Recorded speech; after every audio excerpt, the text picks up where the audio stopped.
Em meio à atenção do Donald Trump na guerra do Irã, outra guerra divide a sua atenção, uma guerra silenciosa. O Donald Trump já deixou bem claro que o crime organizado é o seu alvo aqui na América Latina. Para você ter noção o quanto a nossa região está na mira, acabou de sair uma matéria hoje da UHN Plus que informa que a DEA e o FBI já estão atuando aqui na região. Ou seja, o recado que o Trump mandou para o Lula de que é melhor ele se preparar porque o crime organizado vai ser classificado como organização terrorista é real. O que já está prestes a acontecer aqui no Brasil já acontece aqui na região. E a gente vai falar um pouquinho sobre isso aqui com vocês nesse domingão. Então, hoje é dia 19 de abril. Este é o nosso Café com Política, nosso primeiro editorial, mas um bate-papo, tá, gente? Então vamos atualizar todas as informações que chegaram de ontem para hoje. Vamos começar falando dessa matéria da revista Veja. É fato que o Donald Trump já mandou recado, isso aqui já é notícia velha, é notícia do dia 17 de abril, 2 dias atrás, o defunto já está fedendo. Estados Unidos avisaram o Brasil que pretendem classificar o Comando Vermelho e o PCC como grupo terroristas. Diz site. E a sinalização teria sido feita por autoridades de Washington ao presidente do Banco Central, ao Gabriel Galípolo. Tá, mas por que a gente está resgatando essa matéria agora? É porque o Trump está dando vários sinais de que ele não vai fazer isso.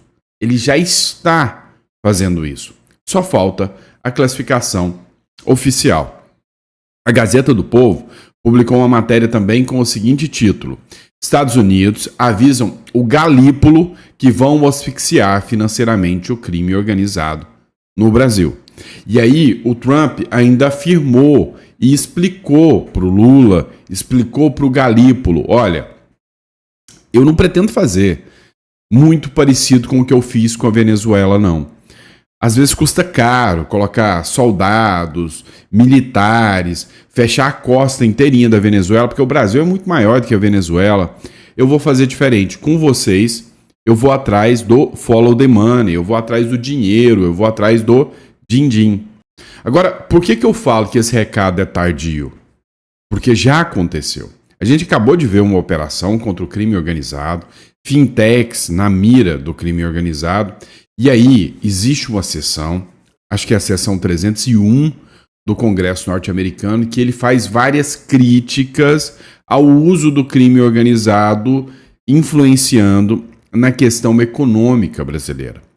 O que o Trump fala, e agora que a gente começa a entender um pouco mais a sessão 301, é de que o governo brasileiro permitiu, porque somente com a permissão e com a conivência, porque, como já bem dizia o Bukele, não existe governo que não consiga combater o tráfico. O Estado sempre é maior do que o crime. Sempre. A não ser que o crime esteja no Estado. São falas do Bukele. O governo permitiu que, através de questões econômicas, o crime organizado crescesse tanto aqui na região. E a forma dele asfixiar é financeiramente ao follow the money, ou seja, acabou de ter o desmantelamento de uma operação aqui de 260 bilhões de reais, e isso é só a pontinha do iceberg. Nunca se teve tanto lucro, o crime nunca compensou tanto como nos últimos 3 anos. A gente vê o caso Master, a gente vê o caso do roubo do INSS, e a gente verá agora também esse escândalo aqui, porque tem político envolvido nisso. Não tenha dúvidas que esse caso Choquei, que esse caso do crime organizado, e aí acabou de ter uma CPI do crime organizado que não vinculou a isso, não fiscalizou isso, mas o Gustavo Gaia já busca assinaturas para o caso Choquei. E aí tem um ponto interessante, este caso é maior ainda do que o Banco Master. E aí tem político que está com medo da CPI do Master. Vai ser uma moeda de troca. Não, a gente, se abrir a CPI da Choquei, esquece a CPI do Master, que o foco vai virar. Dá uma olhada. O pessoal da Rádio Auriverde falou sobre isso aqui. Estados Unidos alertam o Brasil sobre facções. E aqui, eu não acredito que acontecerá como aconteceu na Venezuela. Não vão fechar a costa brasileira, até porque é muito maior, né? O Brasil é continental. Mas Dá uma olhada o que disseram aqui na Auriverde. Os Estados Unidos avisaram o Brasil que vão classificar PCC e Comando Vermelho como organizações terroristas estrangeiras. Em uma reunião em Washington, o Gabriel Galípolo, presidente do Banco Central, recebeu um aviso das autoridades americanas que eles irão classificar as facções Primeiro Comando da Capital e Comando Vermelho como organizações terroristas estrangeiras. E eles justificaram isso dizendo que essa classificação permite que os Estados Unidos possa fazer uma asfixia financeira desses grupos, ou seja, fica mais fácil de cortar o dinheiro que financia essas facções. E eles ainda deixaram claro que esse aviso foi só um respeito com o governo brasileiro. Não importa se o governo brasileiro quer ou não quer classificar essas organizações como terroristas. A gente sabe que o governo Lula vem fazendo lobby nos Estados Unidos, pasmem, para evitar que essas facções fossem classificadas como organizações terroristas. Eu fico pensando se tudo isso não era para evitar exatamente essa asfixia financeira que agora essas facções terão, e quantas autoridades, quantas pessoas vão ser afetadas direta ou indiretamente por esse corte da grana das facções narcoterroristas no Brasil. Eu vou além, tá? Eu vou muito, muito, muito além. Presta atenção. Quando ganharam em 2022, entraram em 2023, o caminho estava propício. Pairava o prenúncio de que o mundo acabaria e que a esquerda assumiria a nova ordem mundial e tomaria conta de tudo. No poder estava o incapacitado Joe Biden. No Brasil, o empoderado Alexandre de Moraes, que deixou o Lula governar. A ideia era juntar o máximo, mas o máximo de dinheiro para manutenção no poder para o resto da vida. O Brasil se tornaria exatamente o que vimos na Venezuela. O ponto de ruptura, o que mudou por completo, na minha visão, chama-se Trump. Donald Trump. Então, Donald Trump pode ter seus vários problemas, e isso eu não tenho dúvidas. Porém, é importante a gente salientar que se hoje não tem 50 vezes mais presos no Brasil, se hoje não tem uma ação muito mais nebulosa contra conservadores no Brasil, é porque surgiu Donald Trump, olhou para o Brasil e falou, não vai ser assim. É desde quando o Elon Musk começou a bater de frente, colocar o holofote, o STF começou a enfraquecer. E o que o Donald Trump está fazendo é apontar o dedo e falar, ali ó, tem uma corrupção do Banco Master ali. Ah, ali ó, 270 bilhões, o que essa página do Lula e do PT, pró-Lula e PT, que essa Choquei, está fazendo ali no meio? Ou seja, asfixia financeira é o que está sendo utilizada pelo Donald Trump para mostrar como a esquerda avançaria no Brasil. Só para você ter uma noção, a UHN Plus, que é um perfil latino-hablante, né, hispano-hablante, escreveu, né, para um bom espanhol, fuera narcos. Fuera narcos. Você sabe o que quer dizer fuera narcos? Deve saber, né? A matéria diz o seguinte: o Foro de Madrid e o Vox, que é o partido de direita espanhol, denunciaram Pedro Sánchez, que é o presidente comunista, esquerdista, socialista da Espanha, por converter a Espanha em um refúgio da esquerda criminosa. Hoje, lá fora, porque isso aqui é um perfil estrangeiro, não é brasileiro, tá? É um perfil espanhol. Ele diz o seguinte: olha, a esquerda criminosa, e quem foi retratado nessa esquerda criminosa? Sheinbaum, que é a presidente do México, Petro, o radical, né, do narco colombiano, e adivinhem quem mais para nos representar lá? Muito mal, diga-se de passagem. Luiz Inácio Lula da Silva. Então, assim, o mundo observa como o Lula se posiciona em relação ao crime organizado. E o Trump está querendo expor isso. O Trump, ao falar, eu vou transformar o PCC e o Comando Vermelho em organização terrorista.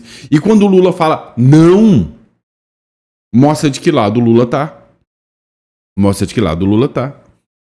A organização internacional Foro Madrid e Vox lançaram uma acusação demolidora contra o governo socialista de Pedro Sánchez, sinalizando que a recente cúpula de esquerda de Barcelona não é mais que uma operação de resgate político. Segundo as plataformas, a chegada de figuras como Lula da Silva, Cláudia Sheinbaum e Gustavo Petro confirmam que a Espanha se converteu oficialmente na sucursal europeia do crime organizado disfarçado de política.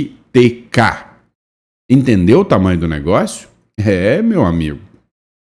Não é o Sandro que está falando, eu só reporto o que está acontecendo. É o Foro de Madrid e a Vox falando, olha, a esquerda criminosa, financiada pelo crime, está aqui na Espanha e a Espanha está querendo utilizar esse poder criminoso. Se você não sabe, o Brasil foi o segundo país que mais exportou drogas, foi para a Europa e foi para a Espanha. Eles estão querendo fazer uma recuperação absurda, né, da esquerda. E aí vamos lá, vamos observar isso aqui. Enquanto a gente está vendo o Trump afirmar, olha, eu vou mandar o FBI, eu vou mandar gente, eu vou mandar a investigação, nós temos que, diferente do que aconteceu com o Maduro, onde o Trump mandou militares para fazerem a fronteira, o que não é descartado, mas aqui o Trump vai mandar o que? O FBI, a inteligência. Aqui não vai ser com militares, vai ser com a inteligência. E o Trump já deixou o recado, Lula, desculpem, tô gripado. Não é se você quer, eu vou fazer, independente de você querer. E aí, tudo que eu tenho sobre essas organizações, o FBI vai expor. E eu já estou fazendo isso em toda a América Latina. Matéria da UHN Plus de novo. Nova fronteira contra o crime. A DEA, que é o Departamento de Combate a Drogas, e o FBI já estabeleceram agora uma base permanente na Costa Rica. Em um movimento histórico, agentes da DEA e do FBI se estabeleceram permanentemente na Costa Rica para combater o crescimento do crime organizado na região, marcando uma nova era da segurança nacional e da cooperação internacional, ou seja, Costa Rica, ali na América Central, do lado do Bukele, ali em El Salvador, começam a ser o farol do combate ao crime organizado em toda a América Central. E aí a grande questão é, qual será o país escolhido pelo Trump para ter a primeira base do FBI e da DEA? Será a Venezuela, que o Trump já entrou e tomou de assalto, tirando o líder do cartel de Los Soles, que era o Maduro? Ou será o Brasil? E o Trump tem paciência para só esperar 2027 chegar. Vamos lá. Aqui na região, em paralelo ao que acontece no Irã, o Trump também está articulando. Descaso total. México, Espanha e Brasil. Respaldam o regime cubano na reunião pela democracia. Então, a reunião que foi denunciada pelo Vox e pelo Foro de Madrid, da Espanha, não confundam com o Foro de São Paulo, tá? Essa situação que ficou exposta agora mostra que esses regimes estão tentando uma recuperação econômica, tá? Para simplesmente blindar, recuperar, proteger o regime de Maduro, tentando recuperar isso, o regime de Cuba. Os governos socialistas do México, Brasil e Espanha emitiram um comunicado defendendo a opressora ditadura de Cuba, rechaçando a intervenção dos Estados Unidos e exigindo mais ajuda humanitária em um intento por dar-lhe mais tempo de vida ao decadente regime comunista cubano. Isto é o que o Lula está protegendo, isto é o que o Lula busca proteger. É isso. E aí, né, um outro perfil também, em espanhol, chama-se Fuera de Linha, ele diz que a reunião mundial em Barcelona é uma reunião comunista, socialista. É um foro anti-Trump e que o Trump já está por aqui com o Pedro Sánchez, o presidente espanhol, e que está por aqui também com essas figuras. Dá uma olhada no trecho dessa matéria aqui. La famosa cumbre progresista ya no es teoría conspirativa. Es evento con foto oficial. Essa famosa cúpula progressista, comunista de esquerda, é o resquício do Foro de São Paulo. Não é mais uma teoria da conspiração. É real, tem foto. Tem foto demonstrada. É igual aqueles canalhas do jornalismo que sempre disseram: não existe Foro de São Paulo. Existe. Todo mundo sabe que existe. En Barcelona se celebró la primera cumbre global progresista. Si así como lo escuchan, de Progress. Más de 100 países y figuras alineadas con fundaciones ligadas a Soros se reunieron bajo el discurso de construir un mundo más justo y democrático. Mais de 100 países, todos vinculados ao Jorge Soros, que é aquele magnata da esquerda, magnata que financia, inclusive ligado ao SAD, lembra disso? Mais de 100 países se reuniram, o discurso deles é salvar a democracia. Mas que democracia é essa? Democracia que persegue as pessoas? Democracia que manda prender inocentes? A esquerda é assim. El anfitrión, si crees que fue Pedro Sánchez, estás equivocado. Alex Soros reunió a sus títeres para presentarlos como una especie de Avengers del globalismo progre. Vem cá. O que a matéria diz? Se vocês acham que o anfitrião dessa festa macabra é o Pedro Sánchez, presidente da Espanha, se enganaram. O anfitrião dessa festa, quem presidiu, quem organizou, quem financiou, quem bancou essa festa é o Alex Soros, filho do George Soros. Uma figura, né, que fez espalhar o progressismo na região toda, e eu ainda não entendo porque o Trump não mandou prender esse cara. Eu não entendo como esse cara ainda não é classificado pelos Estados Unidos como um criminoso internacional.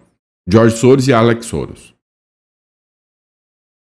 En la mesa, políticos de izquierda como Pedro Sánchez, Claudia Sheinbaum, Lula da Silva y Gustavo Petro. Hablando de justicia mientras en su casa la inseguridad y las crisis siguen siendo el pan de cada día. Por supuesto, las ONG aplaudieron hasta el cansancio. E aí eles disseram que estavam lá Sheinbaum, Pedro Sánchez, Lula da Silva, e apesar do crescimento criminoso, né, da criminalidade extrapolar esses países, eles não falaram nada. E estava lá, né, a elite progressista, né, de sapatênis aplaudindo essa turma. Petro incluso autoproclamó el nuevo club social de izquierda como un faro de luz para la humanidad, aunque para los ciudadanos ese faro no alumbra ni una calle. Y por si faltaba algo, también hubo espacio para pedir apoyo a Cristina Fernández de Kirchner, condenada por corrupción. Porque o Pedro Sánchez disse que esse evento é um farol da liberdade para a esquerda mundial. E se não bastasse tanta vergonha que eles estavam passando, ainda para piorar, teve tempo e espaço para pedir a liberdade da Cristina Kirchner, aquela bandida que saqueou totalmente os nossos vizinhos argentinos aqui. E que onde ela está hoje, que é na prisão, muitos outros desses líderes de esquerda que lá comemoram deveriam estar também. Ou melhor, nunca deveriam ter saído. Aparentemente, la justicia es flexible dependiendo del invitado.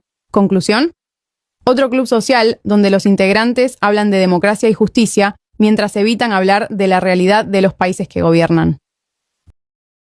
Outra situação, eles disseram aqui que a justiça parece ser conivente, dependendo da situação, eles têm um lado.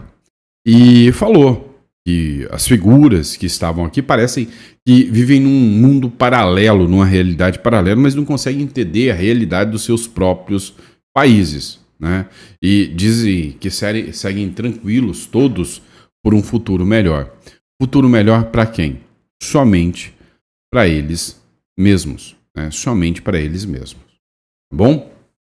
Dito isso, vamos encerrar o nosso editorial de 20 minutos. É sábado e domingo, é menos editorial e é mais curto, né? Eu tenho que estar com a família e estou colocando algumas coisas em dias aqui também, tá bom? Obrigado pela confiança, pela credibilidade e a gente volta. Daqui a pouco a gente tem mais um editorial top para vocês ao meio-dia, tá bom? Então, desde já, muito obrigado e fiquem com Deus.